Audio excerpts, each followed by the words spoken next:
Welcome to Anatolian channel, where we pull back the curtain on the natural world's most guarded secrets and bring them straight to you every single week.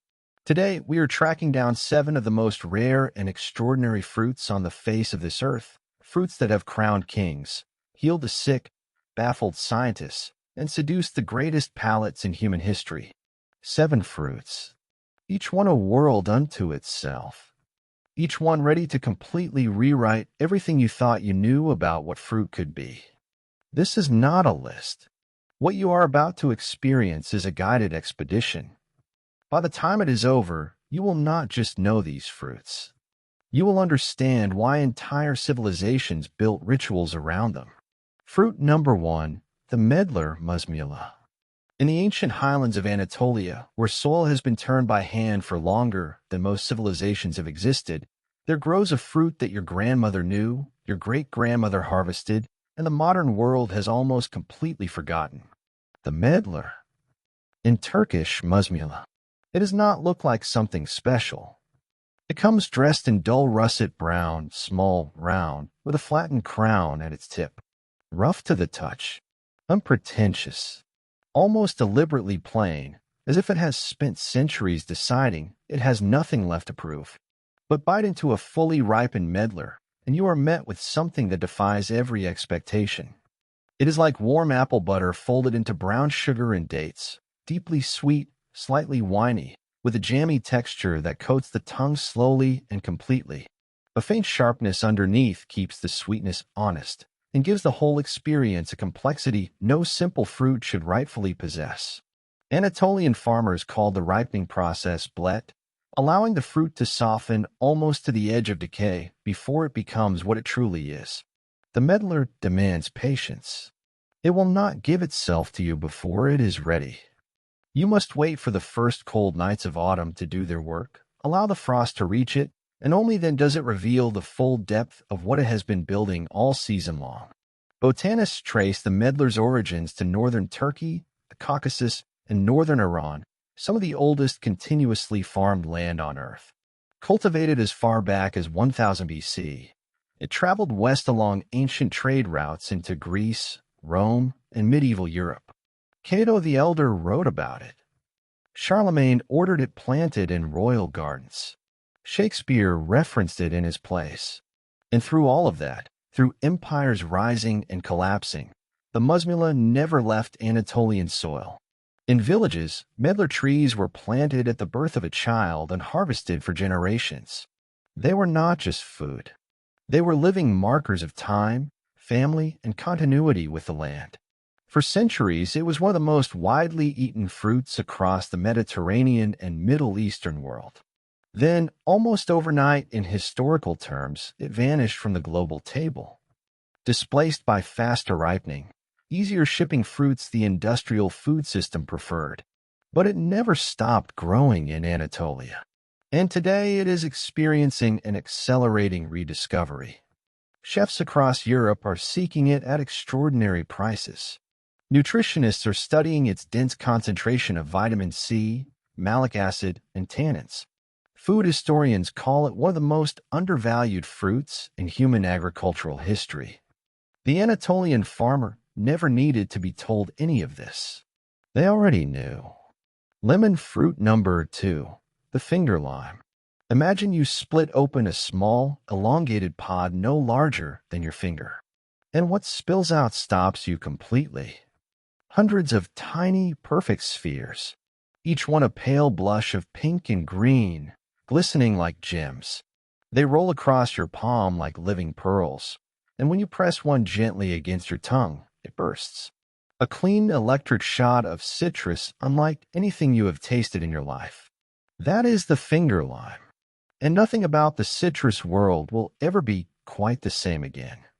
The finger lime grows in long cylindrical pods, 5 to 12 centimeters, with tough outer skin ranging from near black and deep forest green to burgundy and pale ivory. Split it lengthwise and the interior is unlike any citrus you have ever opened. There is no flesh in the conventional sense. Instead, the cavity is packed with individual vesicles, tiny perfectly spherical globes of juice that separate cleanly and release in a single instantaneous burst the moment they meet resistance. Chefs across the world have called it citrus caviar. It is not a marketing name. It is simply the most accurate description anyone has found for something that genuinely has no comparison in the natural world. The flavor hits the front of the tongue with bright, almost electric tartness, then opens slowly into floral depth with faint herbal and mineral notes underneath. But it is the texture that makes the finger lime truly extraordinary.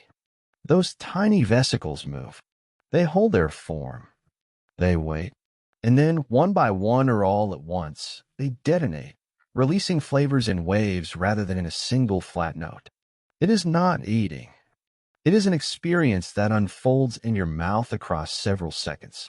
The finger lime originates from the ancient rainforests of southeastern Queensland and New South Wales in Australia, harvested, traded, and used medicinally by Aboriginal peoples for over 5,000 years.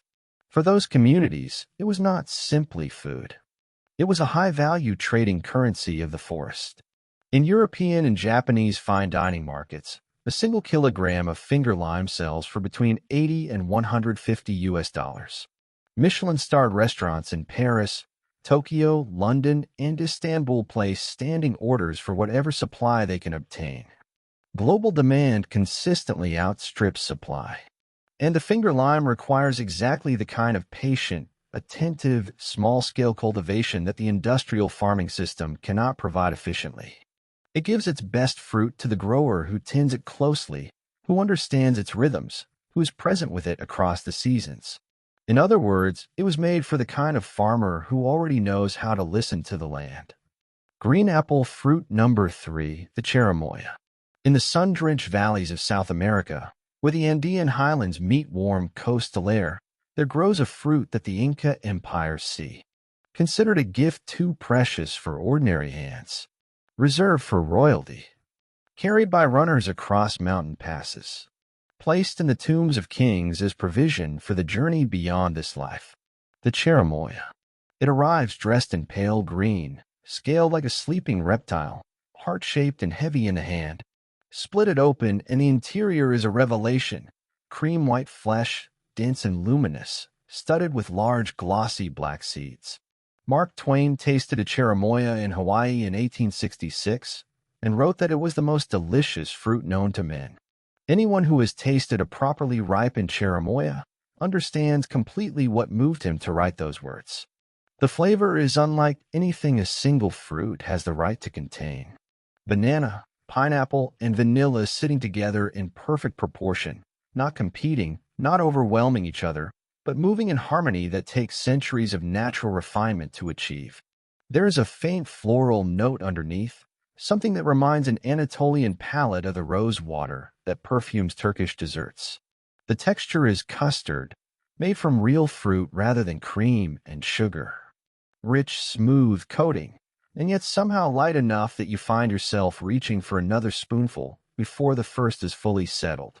The cherimoya's history stretches back at least 2,000 years through the Andean civilizations of Peru, Ecuador, and Colombia. Spanish conquistadors encountered it in the 16th century and carried samples back to Europe. By the 18th century, it had spread through the Mediterranean world, reaching the Middle East and Eastern Mediterranean. The cherimoya thrives in exactly the kind of climate defining Turkey's Aegean and Mediterranean coastlines: mild winters, warm dry summers, well-drained hillside soils with good air circulation. The same geography producing Turkey's celebrated figs, olives, and citrus is, by every agricultural measure, compatible with the cherimoya. But beware, the cherimoya will not forgive impatience. It ripens quickly and must be handled with care. Leave it a day too long and it collapses. Rush it and the custard interior never develops. It demands daily, attentive presence, the kind of care only a farmer truly connected to what they are growing can provide. Chocolate bar fruit number 4, the black sapote. There is a fruit growing in the ancient tropics of Mexico that most people who encounter it for the first time assume someone is playing a trick on them. The black sapote. And the trick, if there is one, is that nature somehow figured out how to grow chocolate pudding on a tree.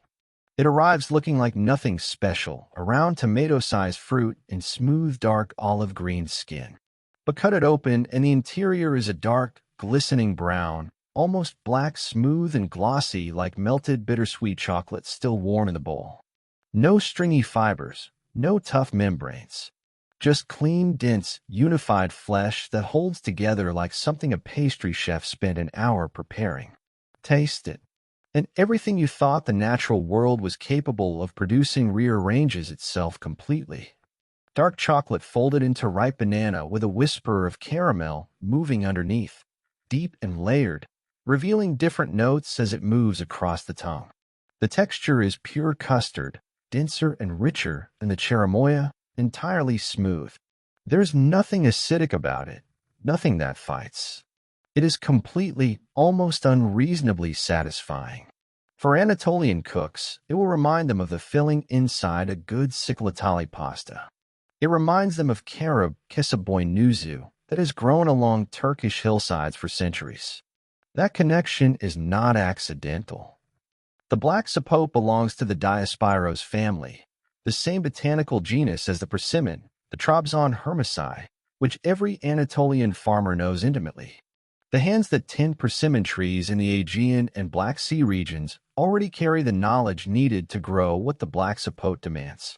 The Aztec people cultivated the black sapote for over a millennium before Spanish explorers arrived.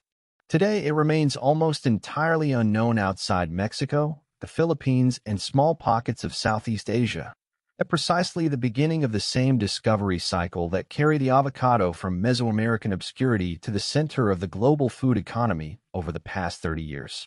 The world will discover the black sapote. The only question worth asking is, who will be ready when it does? Cherries, fruit number 5. The miracle fruit. There is a small berry growing in the tropical forests of West Africa that does something no other fruit on this earth has ever been scientifically proven to do. It reaches into your mouth and rewrites reality. The miracle fruit. The berries are small and elliptical, ripening to a deep glossy red. The flesh is thin, white, almost neutral in flavor. But place one on your tongue and allow it to coat every surface of your mouth, and within 60 seconds, something shifts. The protein it carries, miraculin, identified by Japanese researcher Kenzo Kurara in 1968, binds directly to the taste receptors on your tongue. In neutral conditions, it does nothing. Then you eat something sour. The moment acid enters your mouth, the miraculin activates. Your sour receptors fire as sweet receptors instead. Lemon tastes like perfect lemonade. Vinegar becomes something close to apple juice. Plain Turkish yogurt transforms into something blended with honey and cream. The effect lasts between 30 minutes and 2 hours. This is not suggestion or placebo. The mechanism has been studied, documented, and confirmed across multiple scientific disciplines. The West African rainforest, over millions of years of evolutionary refinement, produced a berry that modifies human sensory experience with a precision that modern science is still working to fully understand. For Turkish food culture, built on a profound relationship with sour, with sumac over kebab, pomegranate molasses over salads, lemon pressed over everything, the miracle fruit makes every sour ingredient in the Anatolian pantry something completely new. Every familiar flavor becomes an experiment. Every meal becomes a conversation with the extraordinary. In the 1970s, an American entrepreneur came close to commercializing miraculin as a natural sugar substitute. The project was halted before it reached the market. The commercial potential was real then. It is arguably even more real today, in a global food environment where demand for natural, plant-derived sugar alternatives has never been higher. The miracle fruit is entirely natural, scientifically validated, with no caloric content and no known adverse effects. Herb fruit number 6. The Buddha's hand. There is a fruit that has been carried along the oldest trade roads in human history, placed on the altars of emperors, burned as incense in temples, and woven into the poetry of civilizations that understood something the modern world has largely forgotten. The Buddha's hand. And from the moment you see one for the first time, you understand why every civilization that encountered it stopped and paid attention. It does not look like fruit. It emerges from its tree in long, pale yellow fingers, anywhere from 5 to 20 of them, curling outward and upward like a hand caught in the middle of a gesture. No two fruits are identical. Each one is its own sculpture. The color is a deep, luminous yellow, warm and golden, the color of late afternoon light settling across Anatolian stone. Hold it close and the fragrance reaches you before anything else, citrus, but also floral, also herbal and green underneath, something that reminds an Anatolian nose of wild herbs along limestone hillsides in the heat of a Mediterranean July. One of the finest natural fragrances this earth produces. Place a single Buddha's hand in a room, and it will perfume that room for days. There is no flesh, no juice, no pulp. The fingers are almost entirely rind, layer upon layer of fragrant, intensely flavored zest with only a thin core of white pith. A fruit that organized itself entirely around its skin and spent millions of years of evolution becoming the finest version of that exterior the citrus family has ever produced. Finely grated over food, it releases a citrus oil so concentrated that a single finger can perfume an entire dish with an intensity requiring 3 or 4 regular lemons to approach, with none of the bitterness. Anatolian cooks who encounter it find immediately that it belongs in their kitchen, speaking the same language as the citrus notes woven through Turkish pastry, through the syrup of revani, and the glaze of orange-scented lakma. The Buddha's hand originates from northeastern India and southern China, cultivated for at least 2,500 years. It traveled west along the Silk Road, that ancient network connecting China to Persia, to Anatolia, to the markets of Constantinople itself. The Byzantine traders knew this fruit. The great bazaars of medieval Istanbul received it along with silk and spice. In European specialty food markets, a single Buddha's hand commands between 8 and 20 euros at retail. In the luxury perfume industry, its essential oil is among the most sought-after citrus extract available. In fine dining, it signals that what is happening on this plate is operating at a different level entirely. Hedgehog fruit number 7, the Kawano horned melon. We end where every great journey through the natural world eventually arrives, not with the most fragrant fruit, not with the one that rewrites chemistry or perfumed palaces. We end with the one that has survived everything. The one that the harshest land on earth tried to break and could not. The Kawano, the horned melon. And if the Anatolian farmer, who has worked difficult land through difficult seasons with quiet, undefeated resilience, if that farmer were a fruit, this is the one they would be. It arrives like nothing else in the plant kingdom.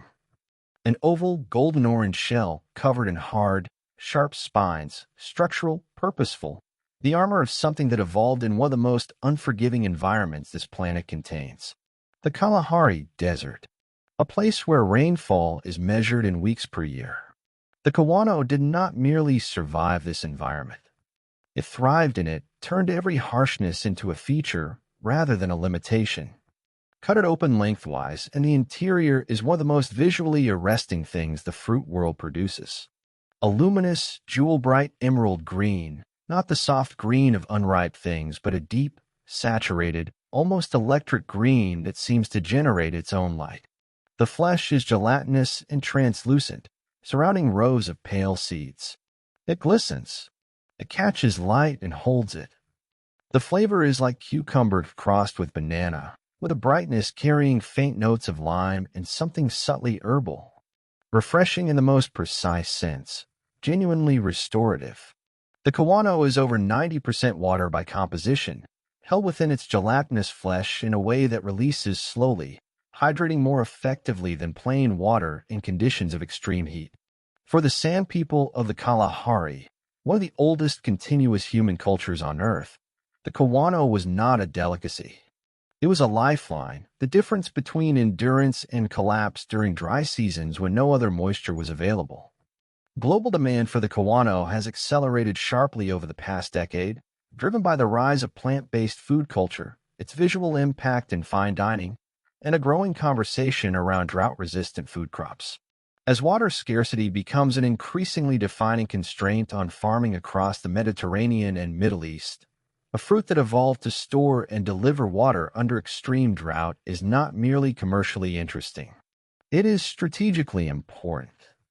From the ancient highland gardens of Anatolia, where the musmula has kept its quiet vigil for 3,000 years, to the sun-scorched floors of the Kalahari, where the Kawano held water against the drought, 7 fruits, 7 worlds, 7 stories that the modern food system buried and the land refused to forget. Each one extraordinary, each one waiting. Of these 7 fruits, which one do you believe belongs in Anatolian soil? Which one spoke to something you already know from your own land, your own climate, your own experience of what this earth is capable of producing? Leave your answer in the comments below, because the conversation between farmers who are paying attention is the most valuable conversation in agriculture.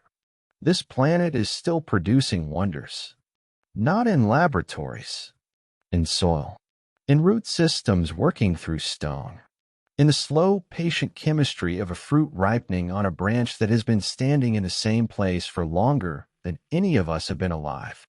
If this journey brought you something worth keeping, share it with another farmer who needs to hear it.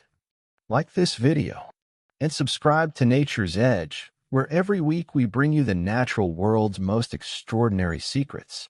This is Anatolian Farmers Channel, and we will see you in the next one.